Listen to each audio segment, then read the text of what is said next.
ปิ้งไก่ลายเนาะสบายดีซื้อปิ้งไก่พาไอ้เพิ่นมาซื้อของกินก่อนเนาะใส่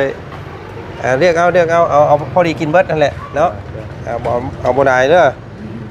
บ่มีเงินจ่ายให้ได้โอ้นี่บ่ไปโอเคพี่น้องเนาะคืนละ 150,000 เนาะเนาะขอบใจหลายๆโอ้สิออกเด็กนี่บ่มื้อแรงนี่เนาะ4เองก็ห้องเบอร์ห้องเด้อพี่น้องเบอร์ห้องน้องมันเพิ่น407เนาะอันนี้เฮาต้องถือไว้บ่หรือว่าให้อันไหนจะนะเนี่ยบ่เชียงเด้พอเสียงมาแล้วพี่น้องเอ้ยนี่เนาะมาแน่ก่อนโอเคกูnàyเลยô thằng cưới thế nào rồi cưới thế nào đâu hình này không dạ เข้าห้องน้ำบ่เข้าห้องน้ำก็ได้เหี่ยวอีหยังก่อนก็ได้เด้อลูกเด้อđôi mà đôi để kỳ ui để kỳ mà menเราép là có số bài của tuần cái tù là không đây là cứ bà trường này chưa là lo bộ anh vào nhà nó nhưng lẽ rồi อันนี้เบอร์บ่จันเด้อใช่เอาไว้ใส่ถุงใส่กระเป๋าไว้ลุงเนี่ยเนาะฝากขอบใจเด้อเนี่ยวันสุริเพชรชื่อเพิ่นวันสุริเพชรขอบใจหลายๆหอดสวัสดีฮอซิโนแล้วไปสิไปมุกดาหารเด้อมื้ออื่นเด้อไปหอดตัวเทิงแล้วขอบใจหลายให้บุญยืนเด้อสาธุเนาะ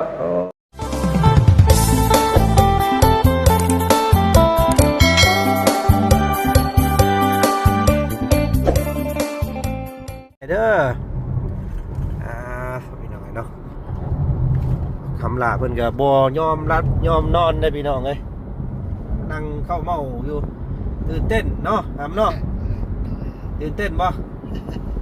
ตื่นเต้นเนาะที่เห็นนั่นว่าให้หน้าตากล้าเนาะเบิ่งอยู่ว่าเห็นบ่เราบ่เคยเห็นได้เทื่อได้นี่เนาะ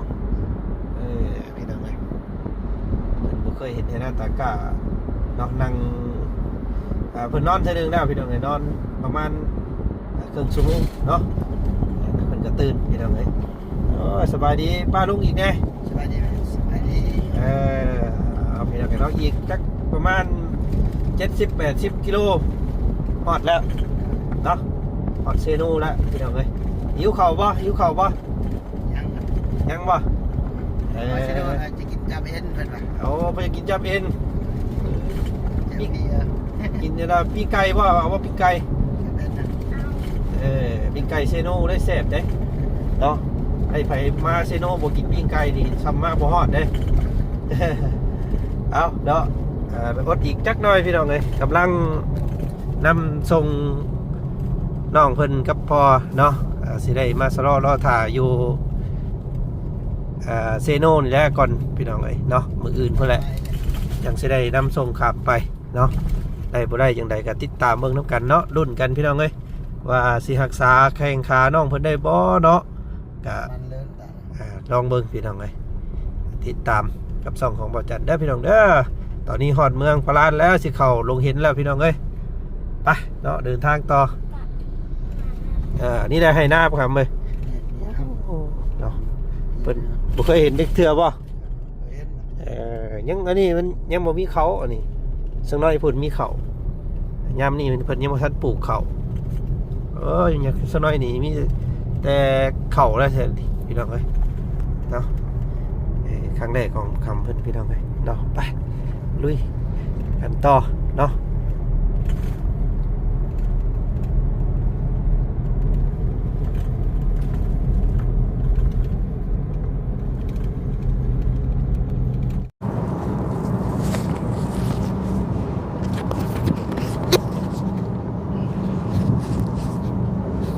พี่น้องเนาะตัดภาพบรรยากาศมาอีกแบบนี้เนาะครับต่อพี่น้องค่อยคำยามแรงเนาะเกือบ5 โมงพี่น้องเลย5 โมงตรงเนาะ5 โมงตรงเลยพี่น้องเลยเนาะโอ้แต่เว้นแดงเลยพี่น้องเลยฮอดเซโนแล้วเนาะ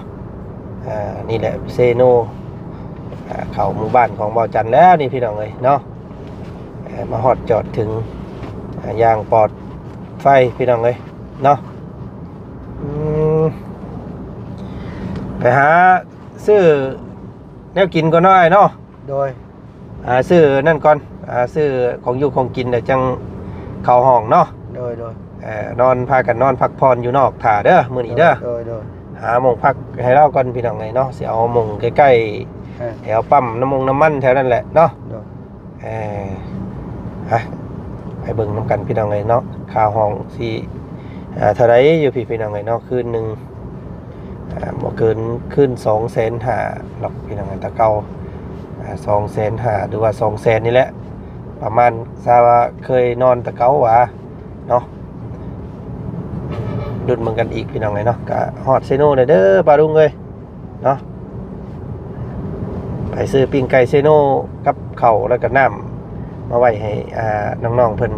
กินก่อนมื้อแรงยังสวัสดิ์เซโน่ลงไปพุ่นลงปักเซ่ทำเยอะปักเซ่เลี้ยวลงพุ่นไปพี่ขึ้นเบี้ยงจนจะเบี้ยงจันลงสวรรค์ปักเซ่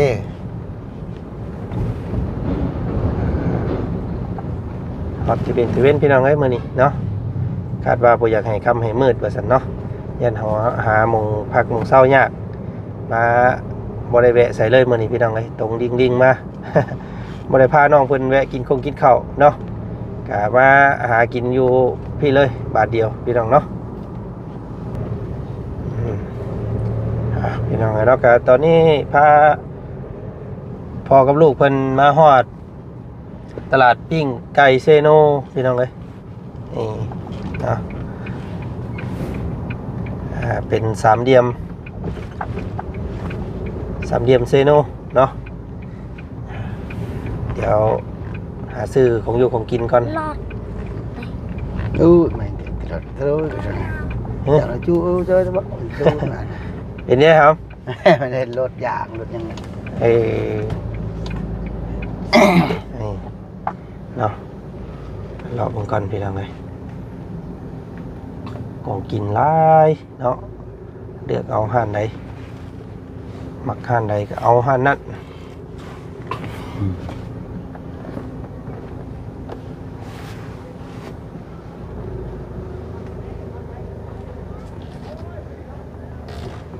เอานี่แหละเนาะนี่แหละไปลงเนาะปิ้งไก่ลายเนาะสบายดีซื้อปิ้งไก่พาไอ้เพิ่นมาซื้อของกินก่อนเนาะเรียกเอ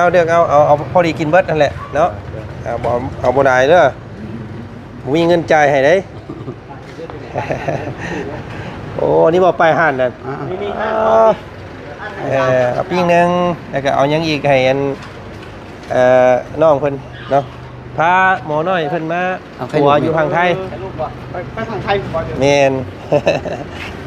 ไข่ลูกกับไข่นี่น้ำเอาให้ลงนั่งถ่ายได้ครับพอแล้วเพิ่นนอนนี่ก้อนมื้อนี้มื้ออื่นเพิ่นเลยสิได้ไปเนาะ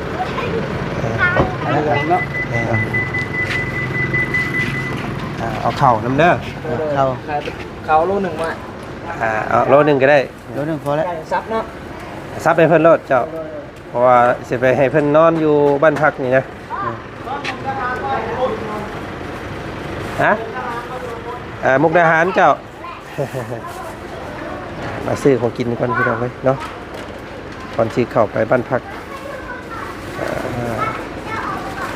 น้ำเลยเอาไว้น้ำขวดใหญ่ขวดนึงน้ำ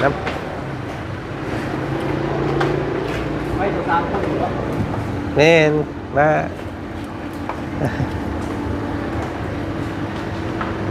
โอเคให้เป็นรวมเงินแบบนี้นี่ก็เป็นตลาดปิ้งไก่เซโน่ด้วยพี่น้องเด้อเราตอนนี้มาฮอดจอดถึงแล้วพี่น้องเนี่ยเรามาอุดหนุนเพิ่นนี่เด้อพี่น้องเด้อปิ้งน้อยปิ้งใหญ่มีเบิดเนาะนี่สุดเล็งเลยพี่น้องมีแต่ปิ้งไก่อย่างเดียวโอ้นี่พี่น้องเนาะ อดจอดถึงกะมื้ออื่นเด้อพี่น้องเนาะสิได้ข้ามพังไทยมื้อนี้ย่านบ่ทันมื้อนี้น่าสิเป็นมื้ออื่นหาซื้อของกินแล้วสิเอาเพิ่นเข้าไปห้องพักก่อนเนาะมื้ออื่นเดินทางแต่เช้ามื้อนี้ค่ำแล้วพี่น้องย่านบ่ทันเนาะเอาติดตามเบิ่งด้วยกัน ไทยเบาไปใช่ ขายดีบ่ขายดีบ่ ดีอยู่มีไก่ในกระโตกเลย โอ้มีไก่ อุ้ยตัวใหญ่เนาะพี่น้องอืม ตายแล้ว อ๋อใหญ่คือคนขายเลย ทำบ่ทันแล้วนี่ฮะ เมนบ่มันใหม่บ่ มันใหม่ โอ้พี่ไก่นั่งยังนั่งดาวอะไรก่อน180เนาะโอเค เบอร์เศร้าเด้อบอกคนเนี่ย เอาโอเคไปขึ้นรถบัสเอาขอบใจหลาย ได้ละเด้อฮะเองกับเบิ้ลครับจ้าอย่าฮะ ๆถูก à เมื่อกินอยู่ห้องคุณเนาะ được เมื่อจังเมื่อกินอยู่ห้องพี่น้องไงไปเบิ่งห้องก่อนนั่นแหละบัดนี้ไปเบิ่งไปส้มกันอยู่ห้อง cho cái เศร้า này quật พี่ cái น้อง nó พี่น้องไงเนาะ nắm đi สีเป็นห้องเท่าไรพี่น้องจะเอาห้องธรรมดาพอนอนคืนนี่เนาะ ธรรมดาเนี่ยก็ได้นะ ไว้รักษาน้องเพิ่นเนี่ยพี่น้องเลยเนาะสิปิ้งไก่ตัวนึง này ra rồi แล้วก็ไข่ตุ๋นพี่น้องเลยเนาะ đan là này là đuổi đuổi น้ำเครื่อง thấy ดื่ chưa ม cái máy này là nấu cơm với chua nè cái nó ăn mẹ có giúp cả có giúp tại thế đấy ป่านนั้นบ่อยากมาเนาะ มันมาแล้วโอ้พี่น้องน้องเพิ่นตื่นเต้นเด้này đâu nhá นี่ก็เป็นปั๊มปตทเนาะไปพี่น้องไปรุ่นไปเบิ่งกันอยู่บ้านพัก tao đấy tao lụi được rồi กินข้าวบ่ lên vào cái kỳ đó chọc nhà bậc hay chín cái nhà เดี๋ยวนี้ที่แต่บ่มีแล้วกินอยู่นี่เนาะ tí để bố mì neo kín đây kín là kín lỗ โอ้ tại sao toàn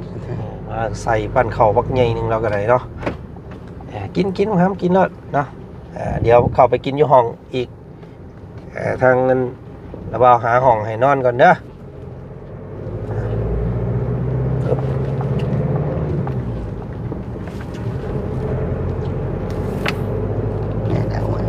ก็เป็นตลาดพี่น้องกันเนาะ này là Seno này ตลาดเศร้าเซโน là sau Seno hàng chưa ngày xương chứ bảo lại tợ trường Việt Nam có họ chạy bằng Thái có họ เนาะโอ้เก่งได้หมอหน่อยเนาะเวียดนามก็ไปฮอดเลยสิไปไทยอีกบาทนี่เก่งบ่ธรรมดา đã đã โอเคแล้วพี่น้องเลย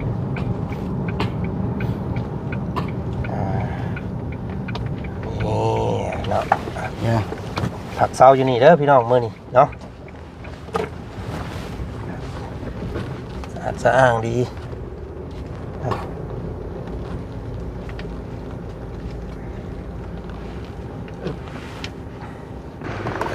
เนาะโอเคพี่น้องแล้วตอนนี้ก็มาฮอดบ้านพักซื้อบ้านพักได้ใดก็เฮาบ่ได้เบิ่งกินนี่ สอนใจ บ้านพักสอนชัยเนาะโอเค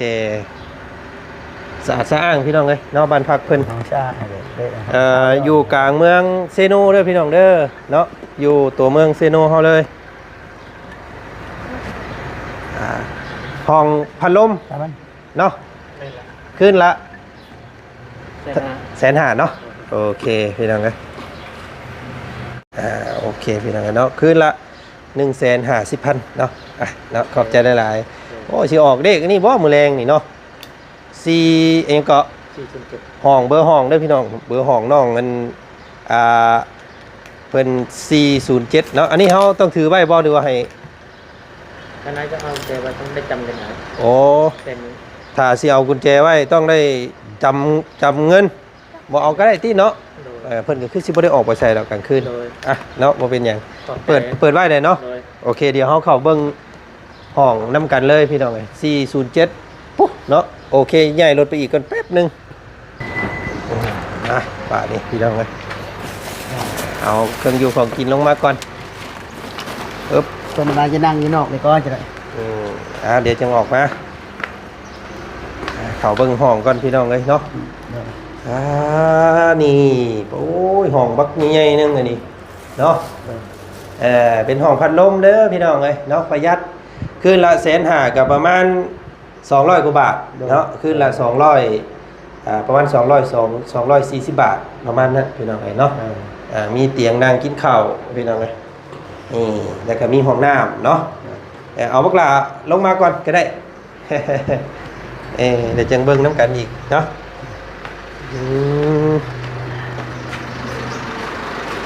กุ้ยลงมาลูกหอดแล้วนะเนี่ยเราเชียง พอเสียงมาเลยพี่น้องไงนี่เนาะมาแน่ก่อนโอเคกูnàyเลยô thằng cưới thế nào rồi cưới thế nào đâu hình như này không dạ เข้าห้องน้ำบ่เข้าห้องน้ำก็ได้เหี่ยวเอียงก่อนก็ได้เด้อลูกเด้อ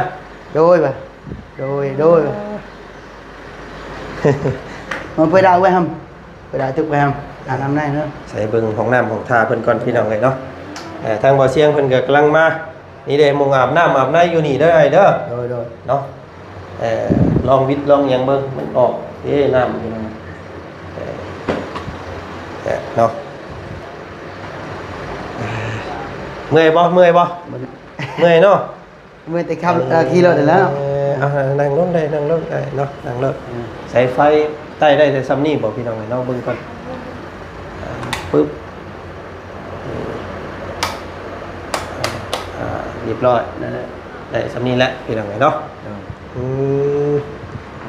นี่แต่ก่อนนี่อันนั้นเลยอย่างอันนั้นเนี่ยพากันนอนอยู่นี่ถ่าเด้อมื้ออื่นก็บ่าวสิมารับเอาเด้อเนาะบ่ต้องย่านดอกนี่พี่น้องเนาะอยากออกนั่งอยู่นอกหันก็ได้เด้อเวลาตื่นเช้ามาเด้อเนาะใส่ปิ้งกุ้งปิ้งไก่เอาลงมาเบิดแล้วบ่นั่งเลยเอาออกมามึงอยู่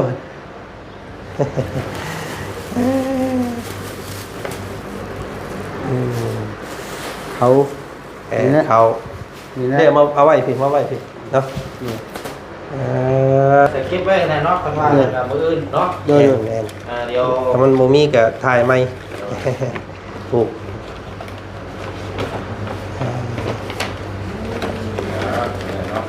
แต่นอนนี่เนาะเนี่ยพี่น้องเนาะทางบ่อเชียงเพิ่นกับมาสมทบพอดีพี่น้องเด้อเอ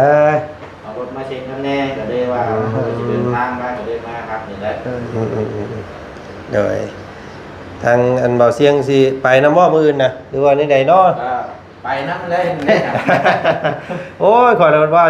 โอ้เฮ็ดใหญ่เด้ว่าไปผู้เดียวซ้ำเลยๆเด้บัดนี้ว่ามาลุงของเราป้ากันแล้วอีกว่าโอ้คอยยังชั่วแน่ฉบับนี้พี่น้องเอ้ยแล้วสมคนเฮาเป็นจังแม่นว่ามีหยังคอยลงกันได้อยู่ดอกเพราะว่าผู้หมอเฮาเคยทานเป็นหมอที่เฮาเคยไปแต่ได้มาอยู่แล้วสื่อสารกันง่ายแล้วก็ทางพนักงานเพิ่นเนาะทางสแพทย์สมเพิ่นอยู่เพิ่นกับเพิ่นใจดีพี่น้องเอ้ยเฮาสื่อสารสะดวกสบายกับบ่มีปัญหาเนาะมากเรื่องภาษาเนี่ยภาษาปลอดภัยนั่นทำมันใจได้ก็อุ่นใจน้ำน้องเพิ่นแบบอาการดีขึ้นนี่แหละพี่น้องเอ้ยเนาะถ้าว่าเจ็บคือแต่ก่อนเฮาก็บ่กล้าพาไปอันนี้แบบว่าแบบปกตินะเนาะแข้งขากับแบบสีสันยิ้มแย้มเนาะเนี่ยคือรอขึ้นกว่าเก่าเนาะโอ้คอยบอกกันเมมบอดี้ใส่ไม้ง่ายจูนบ่จูนไม้มาได้พอแล้วใช่ต้องมีคนจูนอย่างไรมันจะจูนซิมไม้ได้ใส่ซิมไม้ให้เพิ่นได้บอดี้กักไม้เนาะแข้งขาก็ขยับได้บ่ครับเห็นที่ได้บ่เบื้องนี่ได้บ่เบื้องโยเห็นโยได้บ่กันใช่เนาะเบื้องได้ได้บ่เชียงเลยบ่เจ็บthì cứกี่อยู่việc nhưngบ่ได้กันแดงมืดอันนี้จะว่าอันนี้โอ้เดี๋ยวนี้คลองเป็นคนเนาะนี่แหละไปรุ่นเบิ่งมืออื่นพี่น้องเนาะก็หลักๆเฮาไปเนี่ยเฮาที่เบิ่งเดียวเท่านี้แหละ4จุดใส่นี่แหละบ่เชียงเลยบอกหมอเพิ่นว่าน้องเพิ่นนี่หกล้มเนาะแล้วหัวเข่าน้องเพิ่นนี่น่าสิแตกอีหยังข้างในพุ่นแหละแต่น้องเพิ่นย่างบ่ได้ตอนนี้นะเพราะว่าความเจ็บเนี่ยก็บ่ได้เจ็บเพราะปานใดแล้วเนาะแต่ว่าอยากให้แพทย์หมอเพิ่น ตรวจเบิ่งเดี๋ยวพอสิรักษาได้บ่นะเนาะคำว่าแพทย์หมอเพิ่นวิจัยมาว่าโอ้ยเฮ็ดหยังบ่ได้แล้วมันดุนเกินไปแล้วเฮาก็มาเนาะ รุ่นน้ำกันเนาะเขาเล่าอย่างไรมันทำเริ่มต้นไหมแต่ว่าดีแต่ว่าทั้งตาเป็นนิ้วดีได้เบิ่งตาแจ่มใสพี่น้องไงเนาะก็ท่วงนั้นท่วงนี้มาสุดทางเราก็ได้เนาะเห็นเราบ่เคยเห็นให้หน้าเบิ่นสิพักได้เห็นไปนั่งโคบ่ได้เบิ่นเนาะจะได้ข้ามไปน้ำโคงไปเห็นตึก8ชั้นคุณยังบ่เว้าเด้อในบ้านเฮายังบ่มีแห้งแล้วเวลามาแวะเปิดเนี่ยอาบน้ำจังได๋อาบน้ำบ่ฮอดอาบน้ำจังได๋เป็นจะอาบน้ำจังได๋โดยอันว่าเนี่ยยังได้กินทั้งวันจันทร์อันชื่อมาได้แม่นชื่อปิ้งไก่บ่เสียงเอ้ยปิ้งไก่ตัวนึงแล้วก็ไข่ตุ๋นแล้วก็ข้าวโลนึงเนาะแล้วก็สิ้นแห้งอย่างหลายอย่างอยู่แล้วก็อันกับน้ำมาไว้ให้เราเนาะหรือว่าในอยู่นี่คือก็โอเคเลยเนาะแน่นพอละเอาแต่เนาะเดี๋ยวมีแต่ว่าคำตัวนี้ก็เป็นจังได๋เนาะเราบ่มีโทรศัพท์ซั่นเนาะเพราะว่าเอาเบอร์ไว้ให้เราเดี๋ยวเฮาไปแจ้งทางตู้ก็ได้เนาะแม่นแจ้งเพิ่นไว้แล้วก็ว่าเพิ่นยังให้ทางเพิ่นโทรมาหาเขียนนั้นเบอร์ไว้ให้เรานี่แหละจะเทื่อว่าเป็นหยังก็ทำขึ้นให้เราเล่นเอาเบอร์เฮานี่ไปให้เพิ่นโทรให้นะเคาน์เตอร์ฮะการไหว้ซื่อๆนี่นั่นแหละเผื่อเราอันมีเรื่องธุระด่วนอีหยังนะก็เอาเบอร์เฮาแหละไปเล่นไปให้เพิ่นโทรให้เคาน์เตอร์หน้าเคาน์เตอร์เพิ่นนี่พนักงานเพิ่นเด้อเนาะมีมิกบ่เสียงน้ำเจ้าอยู่ในรถเด้อไปเอาออกมานี่เอาไว้เปิดมาเปิดจะเราจะภารกิจไหมพี่น้องไงเนาะนี่หลายเจ้าจ้ะมาฮอดค่ำพอดีเพราะว่าหาโมงเนาะถ่ายไทยอย่างนี้นั่งอยู่แบบไปยิงไทยโมงแรงเด้อพี่น้องไงเนาะไปยิงไทยพี่นางวาจันก็ได้กล้วยพี่น้องเอ้ยกับอันว่าหน่อไม้ก็มันเนาะซื้อนำทางเอาบ่กล้วยเอาบ่โอ้บ่ไหวหรอกบ่ทันหลายอยู่ติมันกล้วยบ่สุกคักแล้วเมื่อไหร่มันเหี่ยวซื่อๆไม่ใช่นายกไหนๆหลุดแม่บ่ให้เราเอาเบอร์เจ้าก็ได้เบอร์ข่อยก็ได้ตัดลงหายเยอะ980ตัดลงเฮ้ยเอาเราแล้วเบอร์ห้องเรา047ได้มื้อนี่เอกหมู่อยู่ไทย407ด้านมันไกลชื่อโรงแรมพี่น้องเลยเด็กลาวหวยพัฒนานี่ดิห้องเนาะไม่เบอร์เลยแต่สักไปยังไงนี่เบอร์ดิ407มันไกลงั้นเด้อเดี๋ยวคนนี้ไม่980ไอ้เดียวเด้อ12087เรียนนี่ว่าอันบ้านเขียนไว้ให้เราแหละพี่น้องไงเนาะตัวไอ้นี่โยว่าเราโอ้ยากอยู่เขาว่าพังเบิ่งไปค่าใช้จ่ายลูกเราก่อนกลับมาเดี๋ยวสิซื้อโทรศัพท์พอได้โทรเข้าโทรออกให้เราแม่นมันก็ยากอยู่ได้พี่น้องมันบ่มีโทรศัพท์นี่แม่นตัวที่ว่าโทรออกโทรเข้าได้นะพี่น้องเนาะสิกินข้าวป่ะสูตรมาพี่ก็ได้นี่สูตรมานั่งนี่ดึงมาน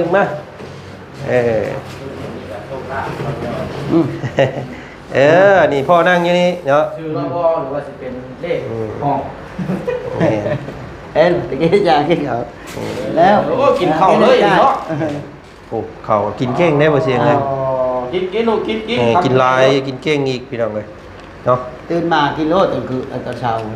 ตะกี้โอ้ยตะกี้โมเมนต์เราแอบเราก็สบายกระตุ้นกระโตแล้วครับแม่ก็คือว่าบ่ใช่เลยเดี๋ยวนี้เราบอกให้เอาอย่างเนาะยังแล้วโดยอันนี้เบอร์บ่จันเด้อใช่เอาไว้ใส่ถุงใส่กระเป๋าไว้ติดไว้นะเก็บไว้เป็นยังดอกอยู่ในเมืองพี่น้องเลยเนาะกินข้าวกินน้ำแล้วแต่จะงานหน้าของหน้าแล้วพักผ่อนเนาะเสื้อผ้าเพิ่นก็เอามาอยู่เปลี่ยนเสื้อผ้าใหม่เด้อโดยเฮ็ดโตหอมแล้วเนาะป้าลุงเพิ่นแพทย์หมอเพิ่นจังแพงเด้ไปวะใส่ตัวใหม่แล้วอ่ะนี่ ซื้อปิ้งไก่ปิ้งหนึ่งกับไข่ลูกแน่แล้วก็ไข่ตุนแน่ให้เราแล้วก็อันปิ้งเครื่องในแน่เนาะเพียงพออยู่ดอกเป็นข้าวโลนึงก็กินเบิดนี่ใหญ่แล้วเนาะที่ข้าววักกันเดลายนี่พี่น้องข้าวเนาะ2พอลูกโอเคเอาเสร็จเด้อเด้อมีแต่ว่าเลิกพักกันกินข้าวแล้วนอนพักผ่อนเด้อเดี๋ยวเดี๋ยวนี่ก่อนพี่น้องจังนอนเดี๋ยวแต่ไปกับทางเดี๋ยวเนาะพอดีแล้วพี่น้องไงเนาะกับเงินที่เหลือจากปินปัวอยู่เวียดนามเนาะป่าลุงก็ยังบ่ทันได้ฟังความชี้แจงจากวาจันอยู่พี่น้องเอ้ยเนาะมื้อนี้ก็สิมาแจ้งยอดเนาะพี่น้องเนาะเป็นเงินเวียดนามรอบก่อนน่ะ12 ล้านเนาะกับประมาณ 300,000 กว่าดงนี่แหละเนาะแต่ว่าพอแรกเป็นเงินกีบเด้อพี่น้องเนาะแลกกลับเป็นเงินกีบเฮาบาทนี่